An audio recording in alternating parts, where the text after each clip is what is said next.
Hello and welcome to Planet Poetry, the podcast for poets and poetry lovers. My name's Robin Houghton. And I'm Peter Kenny. In each episode, we interview a poet and ask them to share some of their work. This time, we feature Isabelle Baafi and her first full collection, Chaotic Good, which has just been published by Faber, no less. And inspired by one of Isabelle's poems, Peter has been feeling delirious about language. And I think we're going to hear a fragment of Lewis Carroll's Hunting of the Snark, aren't we, Peter? We certainly are. Meanwhile, I've been dipping into the latest issues of Magma and the Rialto, and I've picked out a couple of wee poems that caught my eye. But before all that, let's hear what Isabelle Baafi had to say to Robin. Isabelle Baafi is the author of Chaotic Good from Faber and Faber, which was a Poetry Book Society recommendation, and Ripe from Ignition Press 2020, which won a Somerset Maugham Award and was a PBS pamphlet choice. Her writing has been published in Granta, the TLS, the Poetry Review, Callaloo, the London Magazine and elsewhere.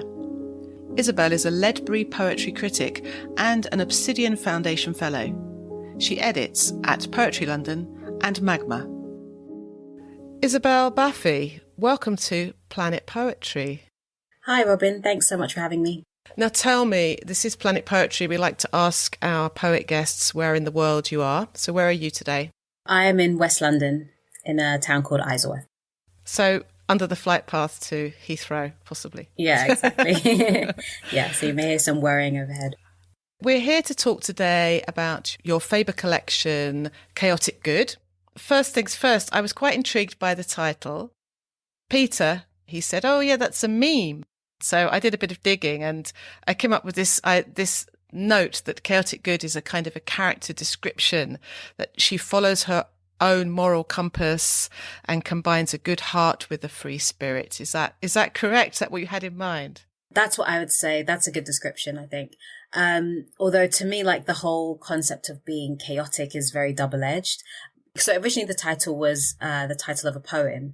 And, you know, it's about the speaker witnessing a friend of hers, you know, living by her own moral compass, essentially, and kind of wrestling with that and grappling with, in her own life as well, what it means to be good in a society and in a culture that kind of conditions women and girls to behave in certain ways and encourages conformity for people of all genders and often to our detriment.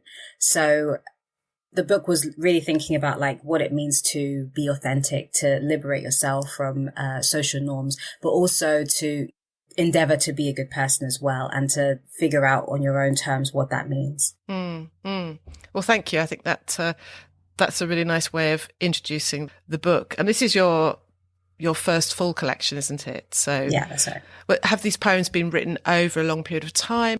There's a couple from my pamphlet, which was published in 2020. And I think the earliest poem was written in like 2019, but it came together very gradually over the last 5 or so years.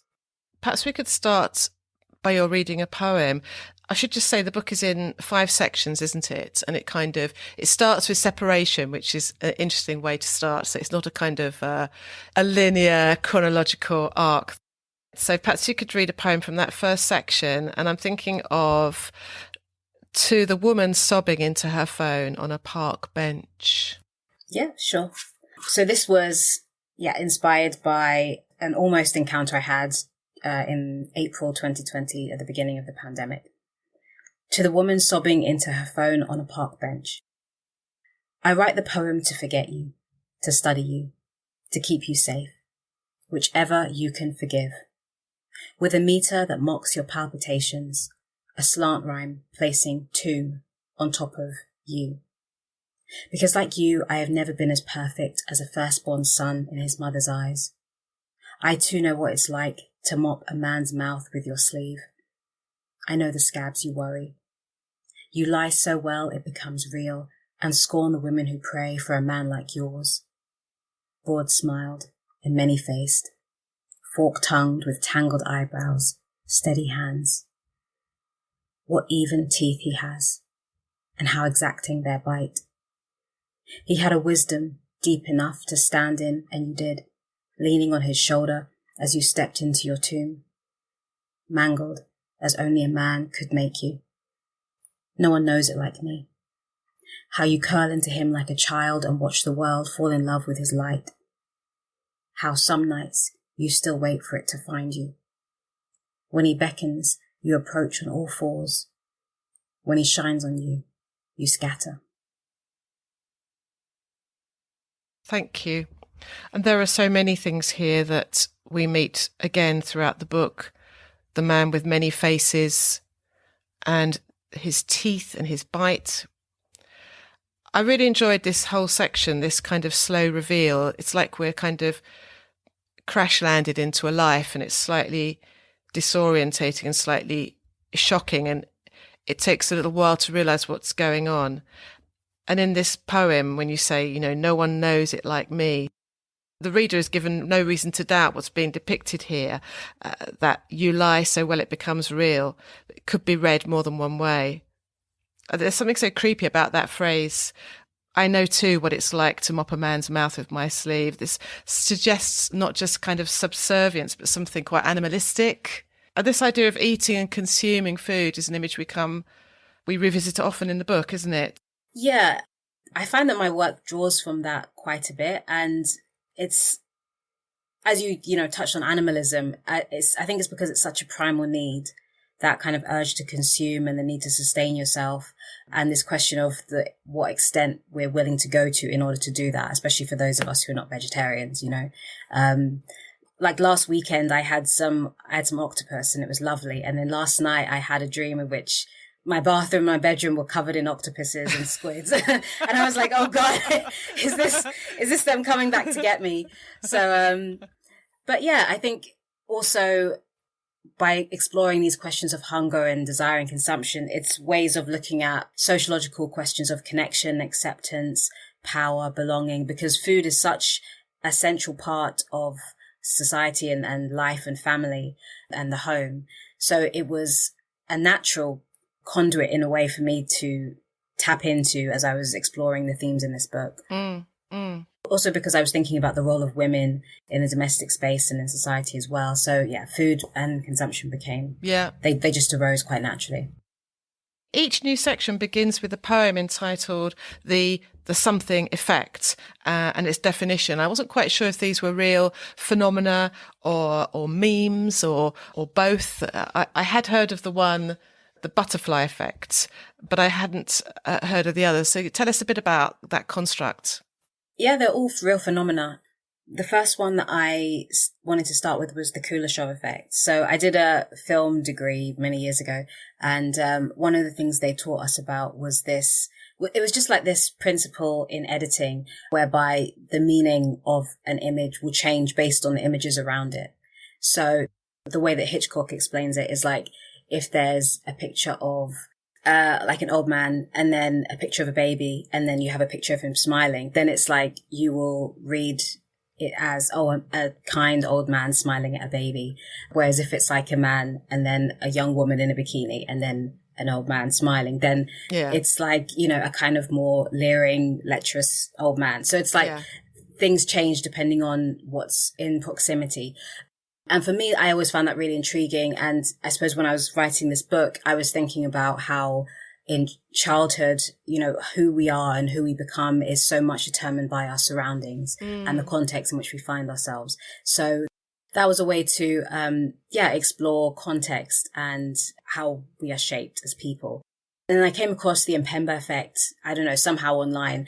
And it's a phenomenon in which hot water freezes faster than cold water. And this is a genuine like chemical fact, which I just found really fascinating. I think that something could transform in a way that you don't expect in such a non-linear way.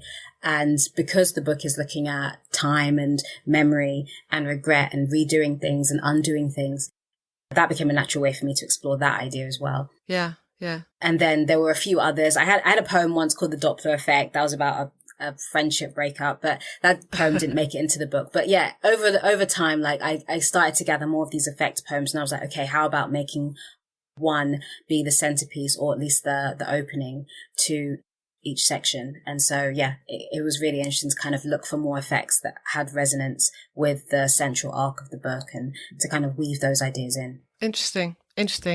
I got the feeling the whole book is very well crafted in so many ways on a sort of macro and micro level. So that totally makes sense. I like the idea of the water, hot water freezing quicker than cold water. Who knew? I'm so not a scientist. Cool. Yeah.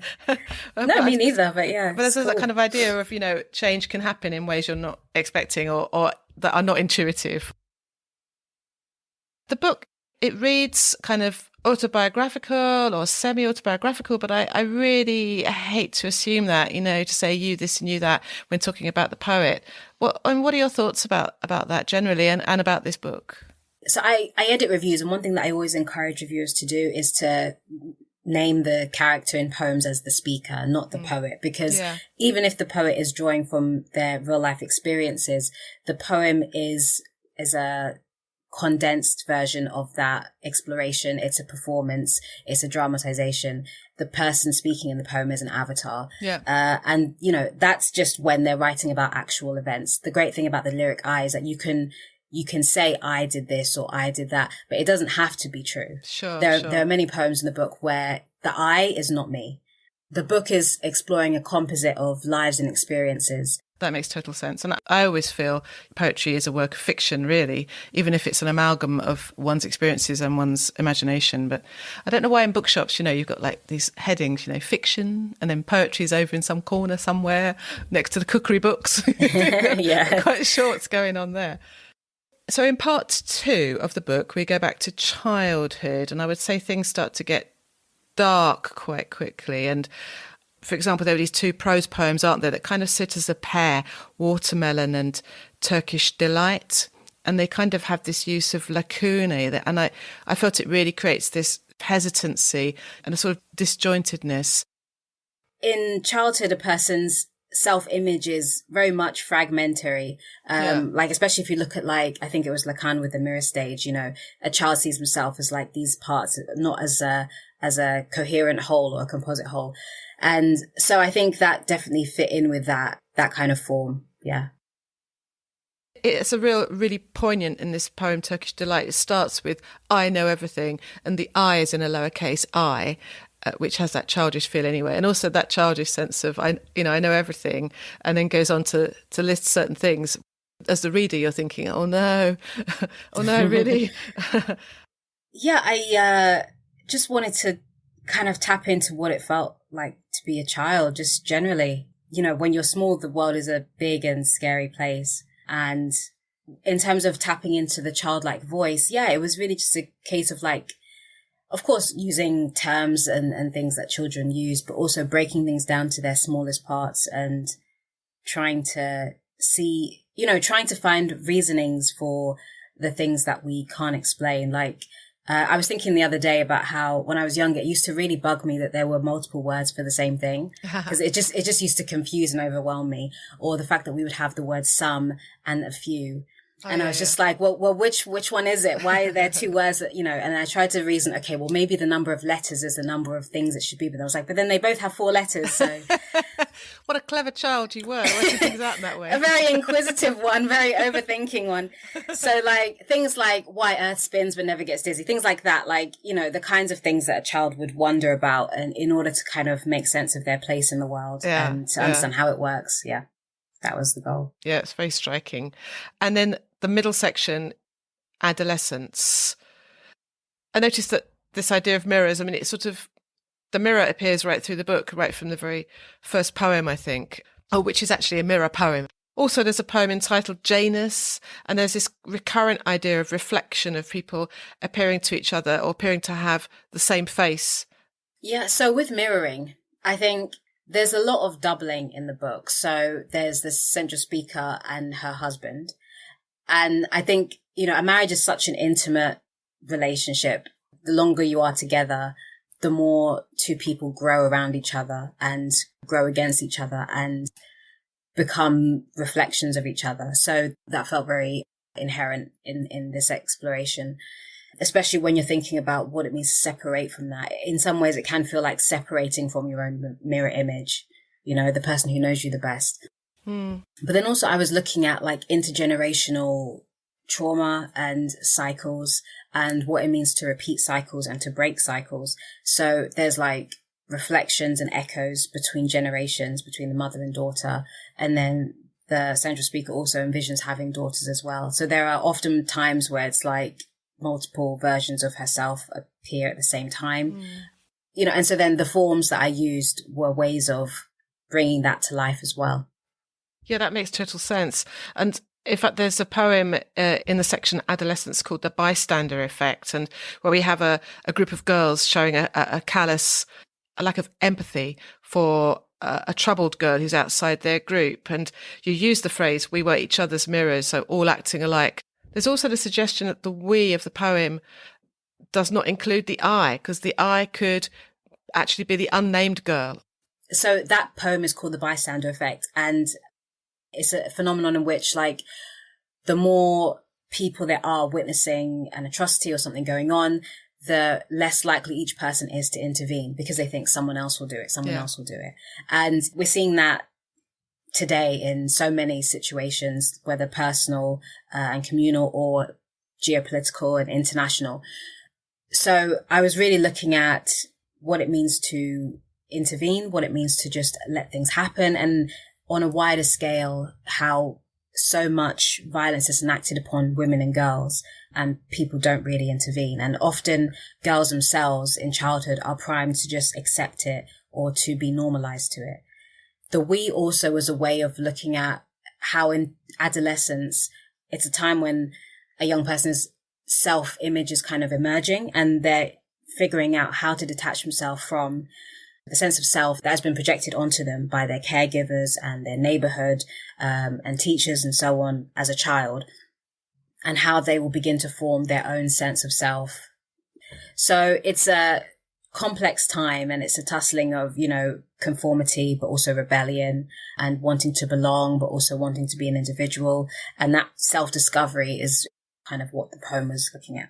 I definitely got that. And I got the sense of it being a way of looking at herd mentality and, as you say, what's going on in the world today in places where people say, this isn't in our name, and yet it's all happening in their name, as it were.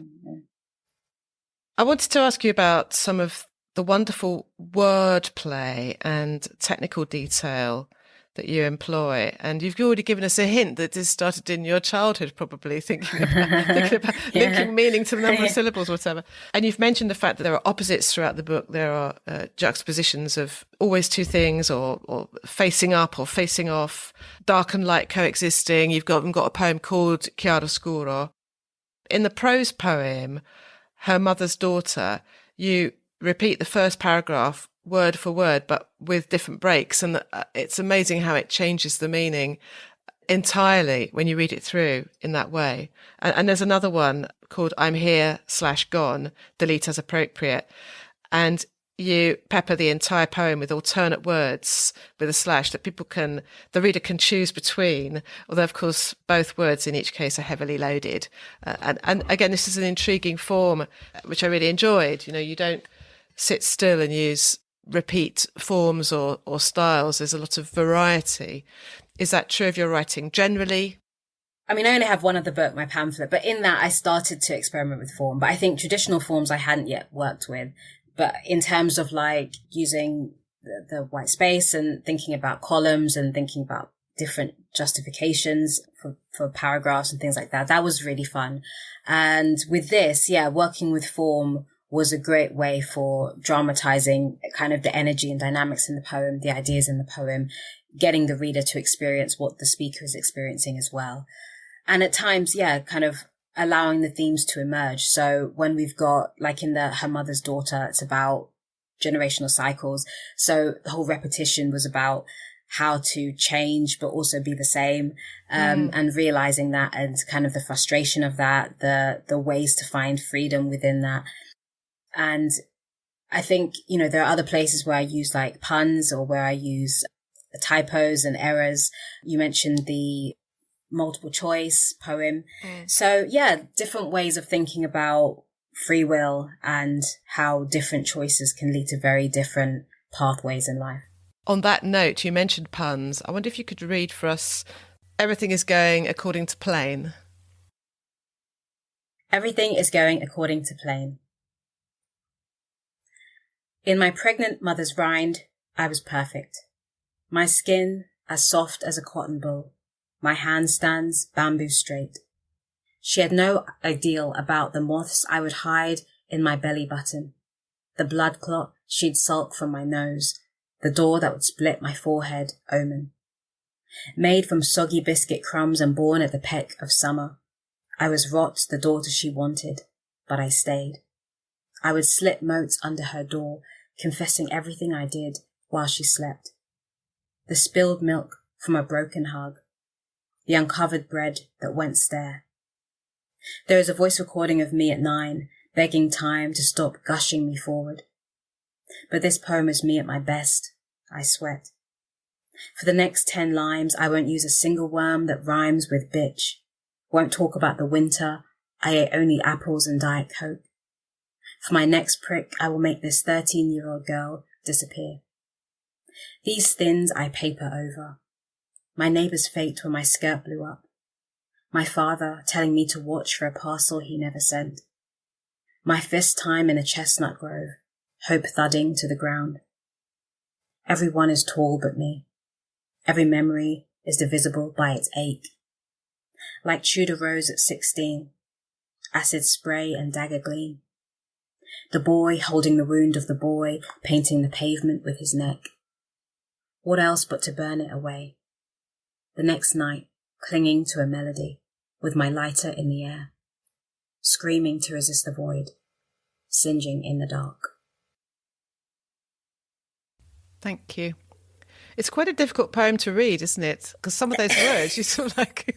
you stumble over. That was actually my first time reading it. So, oh, was it? Yeah, I was very conscious of like, because it's easy to go for the right thing. We have to... Yeah, I mean, in fact, the listener misses a little bit because some of these are not just puns, but they're homophones, aren't they? So while is actually both W-I-L-E and W-H-I-L-E, that sort of thing. I really liked this idea and what it conveys. And I'm grinning here because, you know, puns are a bit unfashionable, aren't they? And they've always been associated with comedy for some reason. So I really love the fact that you've gone full on to employ them in a poem that actually has violence and anger in it. So I was interested in your choice there. I think puns reveal like some of the most interesting things that we can do with language, which is to capture multiple meanings at once and just create new things and brush them up against each other and just kind of gain something through the static that they conjure. And I didn't use them for comedic effect, but they are there for a purpose. So there are some very loaded words there, aren't there? Yeah, exactly. Like I say, for my next prick, I will make this 13-year-old girl disappear after she's not eating. And then the next line is these thins I paper over. So it's like it's just it's a way of calling back the previous line, or this poem is me at my best, I sweat. So yeah, there's an emotional undertone trying to push through. It's the idea of, I do think that my poems are the best, most coherent version of me, but it's also a compressed and performative and a high stakes version. So it's, the speaker is sweating and in some ways so am I.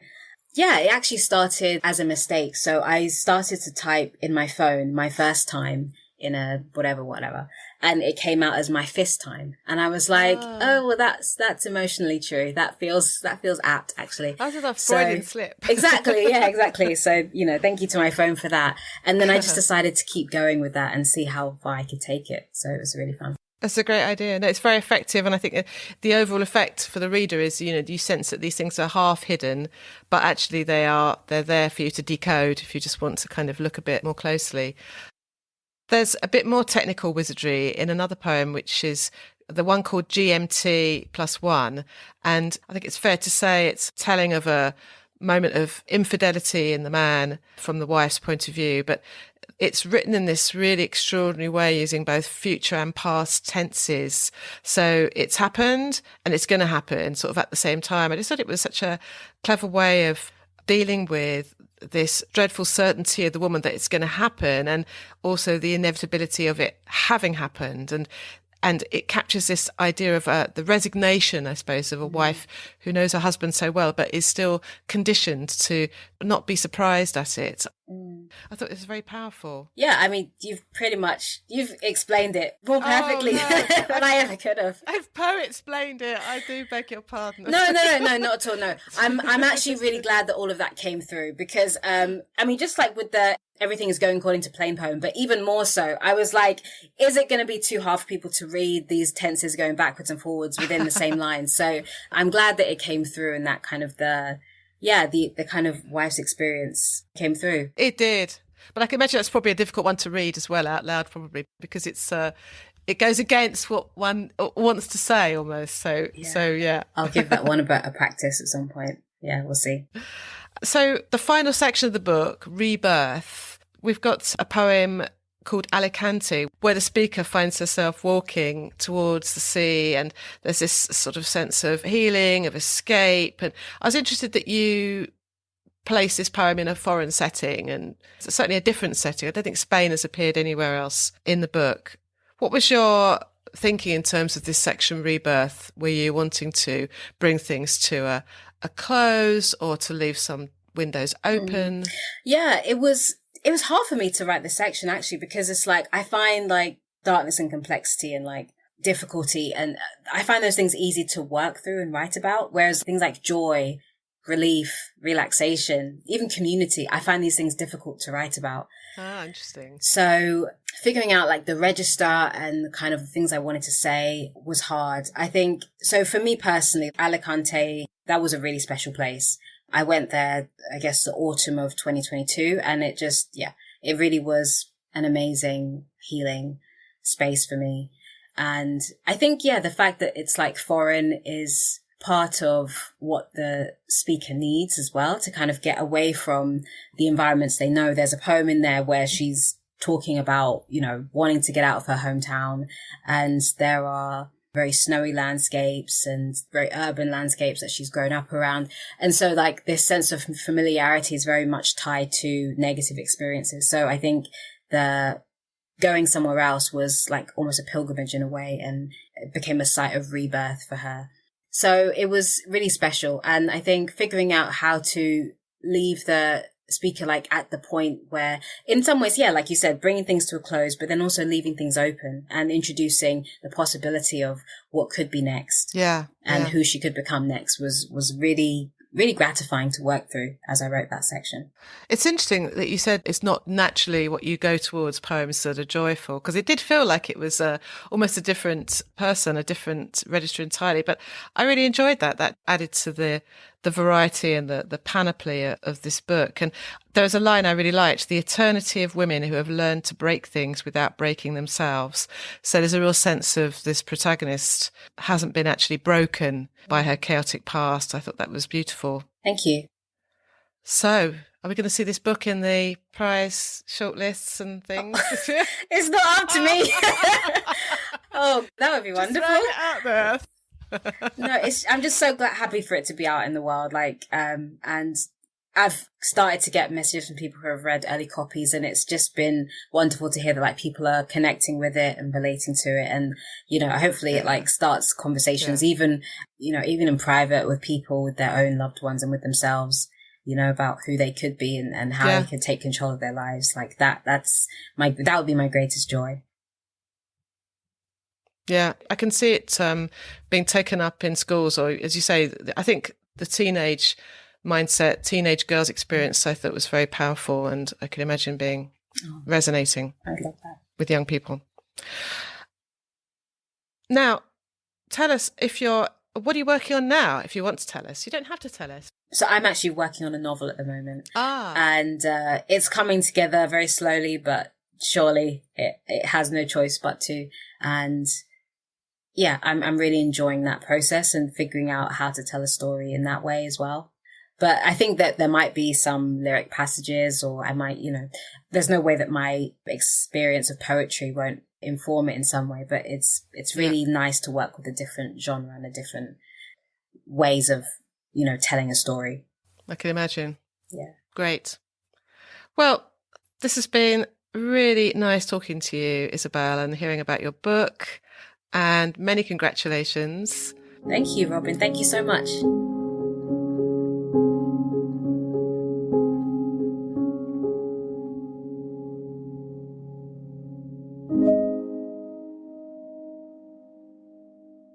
So, really interesting work from Isabelle, and great to hear from her. I had a quick flip through her book recently, and it's full of really intriguing work. It was great to hear a couple of poems from her. Yeah, she was really happy to share a couple of poems. And basically, if you want to read any more, then you've got to buy the book, folks. From Faber and Faber, so it's all quality stuff. Indeed, yeah. Yeah, the poems she did share with us, I thought, were really fascinating. That first poem, To the Woman Sobbing into Her Phone on a Park Bench, which she described as an almost encounter. Yeah.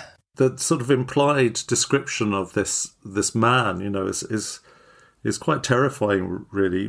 Terrifyingly powerful, and a man that sort of seems good to other people, or almost an enviable partner, but there's like a tomb on top of you, this horrible dead weight. And it's almost demonic as well, with forked tongues, with tangled eyebrows, and those teeth, how exacting their bite. It's quite a terrifying image is lurking underneath there. Yeah, yeah. There's a lot of that in the book. The kind of almost evil undertones. And yeah, you're right. This idea that what presents to the outside world and what people see is not what's going on.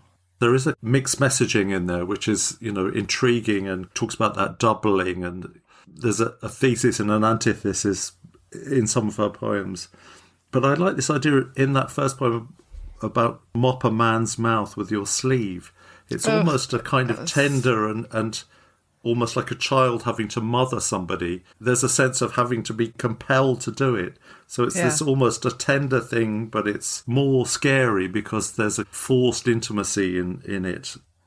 Yes, in another context, perhaps. And in the context of this poem, that line really jumped out at me as being quite abhorrent. This is like being a servant or something. But although Isabelle did talk later about the idea of images in context, didn't she, and how it changes the context. And of course, in a different poem, that might have been a very tender image. Yeah, like, caring for an elderly relative or something. Absolutely, yeah. The sinister bit at the end, the power, when he beckons, you approach on all fours. When he shines on you, you scatter. A sense of submissiveness and that fleeing away. And the phrase on all fours, that comes later in the book in another poem as well. Yeah. She quotes this phrase from this overheard conversation at the beginning of the poem. You have no idea what he's really like. And all that unpacked from that one phrase. It's almost a portrait of a monster in a way. Done very well, I think. In her poem, everything is going according to plan. The puns and how the meaning of things is slipping and introduces that duality. You could go one way or another with it. I love the way she said it started as a mistake when she was typing it into her phone. And then suddenly, like a Freudian slip. I'm not necessarily wild about this kind of stuff, but she does it so well. And actually, a phrase like, I stayed, I would slip motes under her door. Just that swapping of notes to motes, this extraordinary image of the self as a kind of dust permeating underneath somebody's door, and it just gives rise to quite a beautiful interpretations. And that thing about my father, spelt Farther, the distance that just nails straight away, and that ghastliness of telling me to watch for a parcel he never sent, my fist time. Yes. In a chestnut grove, hope thudding to the ground. In a way, it's just an easy swap, but it jars you enough to make these phrases really challenge you and derail you into a kind of fresh reading, I think. I agree. I got that feeling too. And this idea that you're being invited to decode what's being said was really exciting and involving for the reader, which for me is always a great sign if I feel I'm being asked to partake in the poem in that way. Generally speaking, these language games tend to bore me, if I'm absolutely honest. Yeah, I know that because we've had this discussion before, haven't we, with one or two other books. Yes, because it's almost like you're watching the poet do some kind of crossword puzzle, and one feels, or I do anyway, well, congratulations, you've made a pattern, but that doesn't necessarily do much for me. But I know other people really love decoding these kind of things and working stuff out and, noticing that the first letter of, every line spells out something or other. I enjoy all that. Of course, I like wordplay, I must admit. Yes, indeed. But this is a really good example, I think, of when that wordplay just adds dimensions of meaning, and also the way she controls it as well. It adds to the meaning and the flexibility, and produces almost a shadow poem that's completely different to this one. As you say, it's controlled, it's not overdone. I mean, some of her other poems, like you were talking about Turkish Delight, this idea of how a child thinks about why Earth spins but never gets dizzy.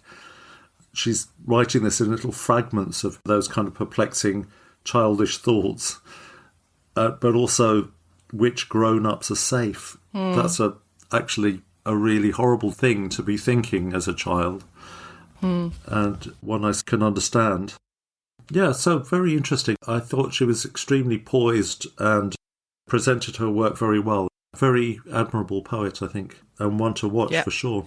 She's going to go a long way, isn't she? I'd be curious to see what her novel's going to be like. She was suggesting that might be a bit poetic in places as well. Could be a bit hybrid, yes. Could be something quite innovative. So, yeah, exciting. And I think that poem about an overheard conversation on that park bench, there's something very novelistic, and there's a fictional flow to that bodes well for her prose work, I think. So, yeah, interesting guest.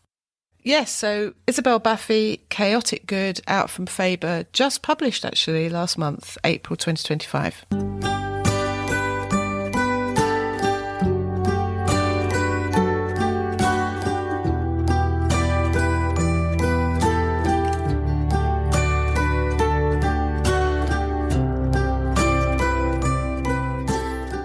Peter, I gather that poem of Isabel's, Everything is Going According to Plan, kind of set you off on a little thought trail. Yeah, the more I think about that poem, the more I enjoyed it, and I've reread it several times. Obviously, one thing always reminds you of another, and there was this book I read that was very important to me at one stage in my life. Well, to be precise, 1987. And it's called Philosophy Through the Looking Glass by somebody called Jean-Jacques Le Cercle.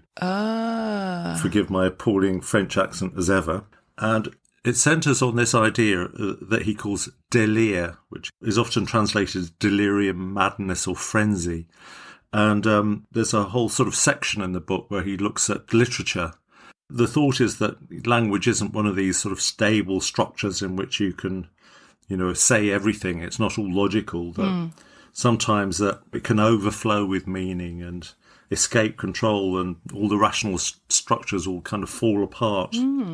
The idea is that actually this isn't a problem. This is really exciting. And, as poets, we all love all that. And he says, words often fail us, that is, fail to express what we mean, or conversely, they express too much, more than we mean. They utter what we refuse to recognise, what we would rather have left unsaid. In other words, language becomes tainted by desire, by the actions and passions of our body, by its instinctual drives. Language loses its capacity to communicate. So it's that sense of kind of when you push language too far, or there are times where you can't express all the things that you're thinking and feeling in language, and that sort of bursts out in this feverish use of language. He says, nonsense is not the absence of meaning, but the proliferation of meanings. It's the delirium of language, not its breakdown. So these kind of thoughts in French thinking were coexisting with the Oulipo poets, for example. They were deciding to write novels, without the letter E, or kind of pushing the boundaries. So anyway, in a way, the founding father of all this kind of disturbed way of looking at language was our own Lewis Carroll, and which is one of the reasons that the book's called Philosophy Through the Looking Glass. But as we know, Lewis Carroll, Charles Dodgson, was actually a mathematician and logician. So he was very much working with structures of logic and trying to kind of overthrow those in his writing and poetry and so on. But I'm looking at the hunting of the snark. and he describes it. The subtitle is An Agony in 8 Fits. And if you think of this idea of, delirious writing, you can see that there's a clear root to this kind of thinking in Lewis Carroll. I'll read you the first few stanzas from the poem, Fit the First, The Landing. Notice, for example, all the characters in it begin with B, which is a very kind of Oulipo tactic, for example. Right. The Landing. Just the place for a snark, the bellman cried, as he landed his crew with care, supporting each man on the top of the tide by a finger entwined in his hair. Just the place for a snark, I have said it twice, that alone should encourage the crew. Just the place for a snark, I've said it thrice. What I tell you 3 times is true. The crew was complete. It included a boots, a maker of bonnets and hoods, a barrister brought to arrange their disputes, and a broker to value their goods, a billiard marker whose skill was immense, might perhaps have won more than his share, but a banker engaged at an enormous expense had the whole of their cash in his care. There was also a beaver that paced on the deck, or would sit making lace in the bow, and had often, the bellman said, saved them from wreck, though none of the sailors knew how. You can see that kind of strange playing around with logic, this idea of saying something 3 times and that makes it true. Yeah. And the idea that the crew of this boat that sets off to hunt this snark, whatever that is, everybody must have a job that begins with B. It's just crazy. I'm looking at this now, and there's one of the pages, it has ocean chart written on it. It's just a square with blankness in it. So I really like that.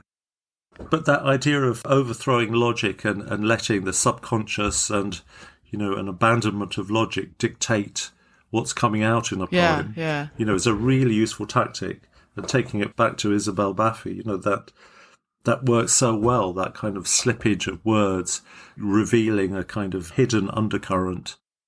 There's something about Alice in Wonderland that seems to have inspired people in all walks of life.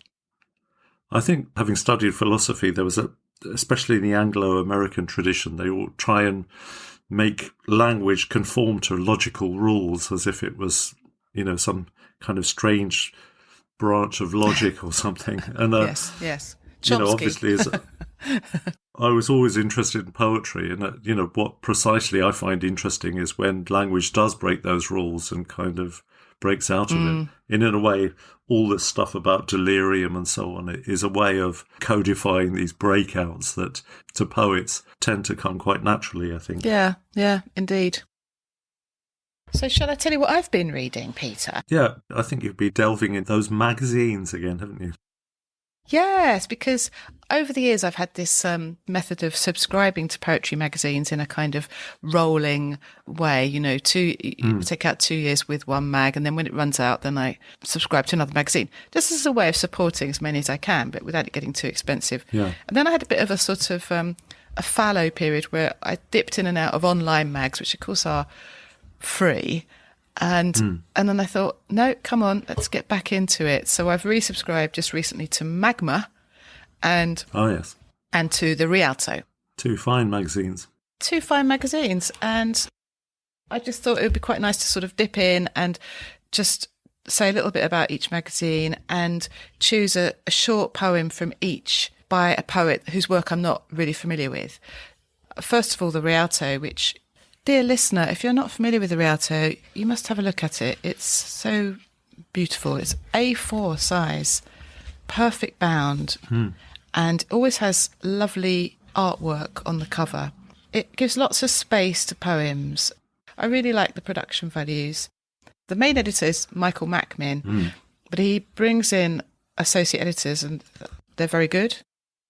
I'm not holding any grudge about the fact that I interviewed for an associate editor role many years ago and got turned down, obviously. What did you say?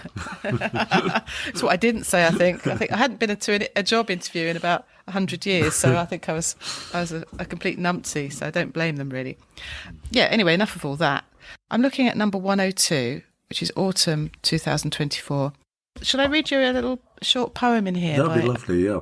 A poet who's new to me called Linda Ford. And this is called The Battle of the Dress Shop. And it's for my mother.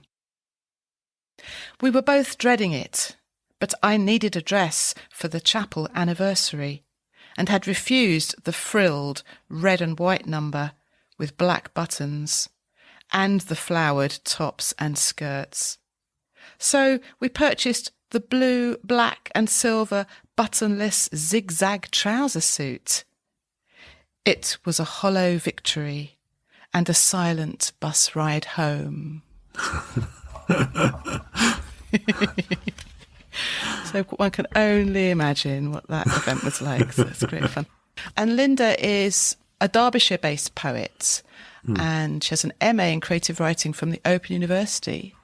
She's had poems in all sorts of magazines, High Window, Ink, Sweat and Tears, etc. And her debut collection, Lucent, came out in 2022 with Abachi Press. So that was the Rialto. So you can subscribe to the Rialto. It's £25 for 3 issues. And in the UK, that includes postage, or £19 for concessions. So there aren't any reviews or articles. It's poems. So, and then Magma, just briefly, it's a different shape. It's kind of almost square. So it's the width of A4, but only 2/3 the height, if that makes sense. It's probably got a name, but I don't know what it is. So it's Magma 91, spring 2025. And the thing about Magma is they have different editors for each issue, although I think they have a kind of a pool of people. So you see the same names cropping up regularly. This issue was edited by Aoife Lyle and Victoria Kennefic. So it's got a bit of an Irish kind of twang to it, I think. And in fact, the poem I'm going to read to you is by Milena Williamson. She's actually American, but she's been living in Belfast for years and years, and she's done her PhD at Queen's University there. So this is called Entry. Sometimes when I am home for a visit and you are out at the co-op, I open up the top drawer of your desk and take out your journal, its spiral-bound spine and faded red lettering, and hold it to my chest, breathing, until I hear your key in the door. The thoughtful little number. Yeah. Entry, it's like an entry in a journal, or the person, the entry, the person. And when I'm home for a visit, so it sounds like maybe an elderly parent or something, and picking up the journal but not actually reading it. So lots of really interesting. Yeah, just holding the journal like it's a person. Yes, holding it to your chest. So lovely. So it's really, really lovely. I'm fairly sure I was in an online workshop once with Milena years ago. And then she won an Eric Gregory Award for her pamphlet, which was then published by Green Bottle Press. And she had her first full collection out last year called Into the Night That Flies So Fast. And that was with Daedalus Press. So that was Entry by Milena Williamson, and that was in Magma, which you can subscribe to for £22 for 3 issues. Again, that includes postage in the UK. Of course, if you live abroad these days, it's quite tricky, isn't it? I have subscribed to it in the past. Like you, I do that thing of subscribing here and there. Yeah, sharing the love. I'm just ashamed to realise everything I've subscribed to has kind of lapsed now, that I must get on it, because without our subscriptions, these things are going to fade away. Yes, that's right. And I do far prefer to actually have a physical object than, even though online stuff, we've talked about this before, is so shareable and so on. But, actually having something that you can pick up again randomly, 5 years hence, and kind of still enjoy, and yes, I agree. Still has a presence. It's lovely, and in fact, the physical act of holding the book or opening the book, and the fact that you can read it anywhere, All of those factors add to the experience, don't they? And I think they are part of the impact of the poem. Yeah. So just to mention, in a couple of weeks' time in London, there's the Poetry Book Fair Free Verse going on. I don't know if you're not able to come to that, are you, Peter? I think you're I shall gadding be in off. Scotland. I'm going to a wedding, which will be rather lovely. Oh, well, that's a good excuse then. I suspect there will be a lot of Highland flinging and leaping about there. Oh my God! take your kilt and give it a whirl. Well, I shall be there. I shall be there anyway, and I'm really looking forward to it. So I think it's taking. Let me just check. It's taking place at St Columba's Hall. Oh yes. It's in West London from midday, I think, till 6ish. I think it goes on into the evening. There are some readings in the evening, but I've been to these poetry book fairs, and there's magazine publishers, there's book publishers, poets galore, and they're always good fun. So I'll be there. So come and say hello. I shall be either on the Frogmore Press desk doing general duties with Jeremy Page, or I might be loitering around the Pin Drop Press table, where apparently I'm not required, but I shall certainly be hobnobbing there. You're very mysterious about that, Rob. Am I? Oh, because my collection's coming out with Pin Drop Press. That's right. You finally got to it. Yada. So do come and say hello. If you're a listener of the poddy, let me know. We need to know who's listening. Yeah. Is anyone out there?